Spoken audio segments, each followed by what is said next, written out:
everyone, this is Miss Alsamani, and I wanted to talk to you about the research paper. This is the second essay we're working on for this class, and so I've got some things to go over with you before you can really get started on it.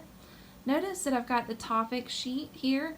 That is in the week 3 folder for you guys that are in the mini-term class. So just make sure that you click into week 3 and pull up this topic sheet, and I'm going to go over it with you over the next few minutes, and then I'll also discuss how to do works cited citations, in-text citations, and a lot of that formatting kind of stuff that comes with a research paper that wasn't necessarily needed for the descriptive narrative essay. So, I'm going to go over this topic sheet with you. A research paper requires outside sources of information, so that could be books, articles, videos, interviews. I'm really flexible on what types of sources you use, honestly, because depending on the topic that you choose, it might be easier for you to find online resources versus like a published book. So it really depends on what topic you choose, because this is an open topic research paper. I want you to choose a topic you are interested in. If you are interested in what you're writing about, it's more interesting for the reader as well. So just make sure you choose a topic that you actually want to know more about. So depending on whatever topic you choose, you'll be able to find outside resources for it for information. So you are using those outside sources to fully argue a stance on a particular topic. Every source that is utilized must have both an in-text citation, which will be at the end of the sentence, and we'll have the source's information in the works cited page. So now I'm going to show you guys how to do the in-text citation. For those of you that have not done a research paper before, if you did not know the information before you read the book or the article or online source, you've got to give the outside source credit for that information. So I'm going to move over to our textbook, and it is on page 123. 123 is how you will do the in-text citation. So notice in Seagull, page 123, you can list the author at the beginning of the sentence and then the page number. So that's one option. You could list the author's last name and the page number at the end of the sentence. I'm not a stickler for either way, just as long as you list the author of who wrote the information. And if there is a page number, give the page number. If there's not a page number, you can leave that off. But just for the sake of those of you that might find books or newspaper articles or something with a page number, that's how you would do the in-text citation for those. Also notice, if you don't know the author, and say if it's an online article, often they don't list an author and they also don't have a page number since it's an online article, you would put the title of the article. Notice it has parentheses and quotation marks around it. So, if you find a source that doesn't have a title, author, or page number, just let me know because I can help you cite those as well.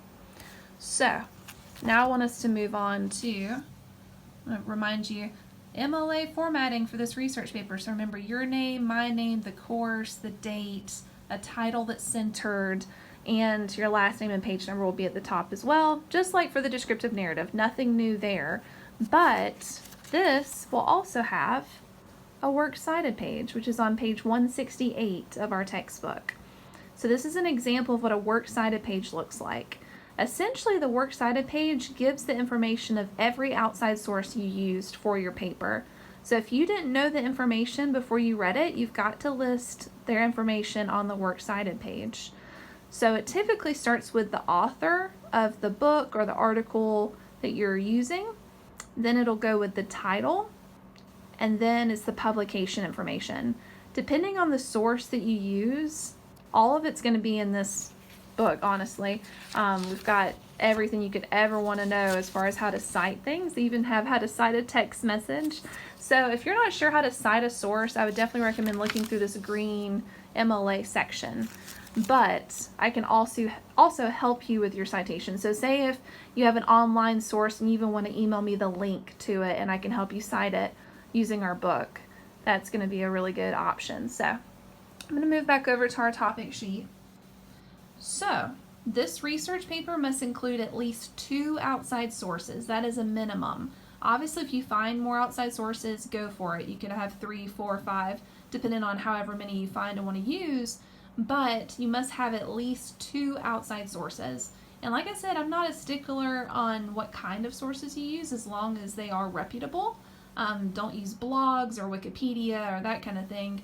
And if you're not sure if a source is reputable, you can email me the link to it or email me the description of it, and I'll let you know whether or not it is a good source and a reliable source of information. So notice the rough draft due date is due Sunday, June 14th by midnight in the discussion board. We're going to do peer review with these as well, and peer review is going to be due at that point, so that way you can benefit from your peers' feedback. I especially liked you guys, all your positive feedback to each other in the descriptive narrative peer review, so keep that going. You guys did such a good job of reading over each other's essays, giving compliments, giving good criticism. So just the same idea with this research paper. Put in your rough draft and then you can benefit from the peer review. Also notice the final draft is due on Tuesday, June 16th by midnight, and that's going to be in the week 4 folder. So you'll submit that where I have submit your final draft here. It's a pretty easy spot. This is 30% of your final grade, this research paper is, so that does count more than your descriptive narrative did. The research paper should be at least 800 words in length, so it is longer than the descriptive narrative. That is a pretty short research paper. Since you guys are a mini-term, you don't have as much time to work on this research paper as I typically would like. We only have a 5-week semester, and honestly, a lot of times I would spend 3 or 4 weeks with the research paper alone, so we really didn't have much time to do a longer research paper, but for the sake of this class, I think 800 words is enough to show that you know how to do a research paper. So, for the formatting, it's the same as it was for the descriptive narrative. It's 12-point Times New Roman font. It'll be double spaced with MLA heading. If you're not sure how to do the MLA heading, that was page 161 in the textbook for an example. The research paper is open topic, so that means you can choose whatever topic your heart desires to propose the topic, but the topic will need to be proposed in the discussion board by midnight on Tuesday, June 9th. And I'll tell you why, because I want to give you feedback on those topics. So say if you choose a topic that's really broad and you could write a whole book on it and you're going to get overwhelmed, I'll help you narrow down your topic. And that way it won't be so overwhelming when you start trying to find information for it. Or it could be that your topic is really narrow and I help you broaden it so that you can find information on it. So that's why I want you guys to propose a topic even though it is open topic, because I want to make sure that I can give you some guidance on choosing the right topic and something that's not going to overwhelm you.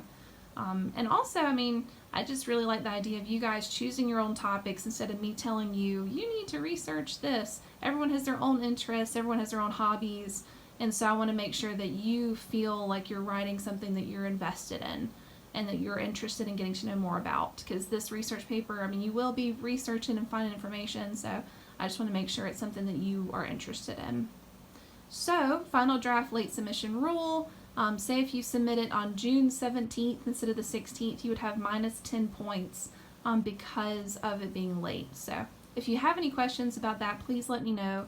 As usual, the final drafts will be graded with the grading rubric. That's at the Getting Started page. If you're not sure where to find that, I can help you. And then it's also going to be scanned with anti-plagiarism software. With a research paper like this, it's all the more important that you don't plagiarize. And plagiarism is when you essentially take someone else's ideas and make it out like they were your own. So as you are finding information for your topic, make sure that you take good notes on where you found the information. So say if you are looking through several books, write out on note cards or on a piece of notebook paper where you found that information. So if you write down a quote you want to use, make sure you write down the title of the book and a page number or something to help you find that information again, so that you don't accidentally plagiarize. You could, if you, say, are reading several books and you think, oh, well, I thought I had that idea, and it was actually the author, it could be that you're flagged for plagiarism and you didn't even mean to plagiarize at all. And so just make sure you are very careful as you're using these outside sources. And as usual, if you have a question about any of this, research papers can be more difficult than the average essay. Please feel free to email me. You can call me. I wish I would normally say you can come by my office and ask questions, but unfortunately with this pandemic you cannot. So just know that I'm only a phone call or an email away, and I'm going to help you through this. And I know this is a quick turnaround on this paper, but Remember, it is at least 800 words instead of a longer research paper, and it's only 2 outside sources, and you get to choose the topic you're interested in. So I hope that does alleviate some of the fear that you might have about a research paper, but if it does not, please feel free to email me, even if you're just nervous about how to start. I can help you choose your topic. I can help you organize your topic. However you need help, I'm here to help you. So I hope you have a wonderful week, and thanks for tuning in. Bye!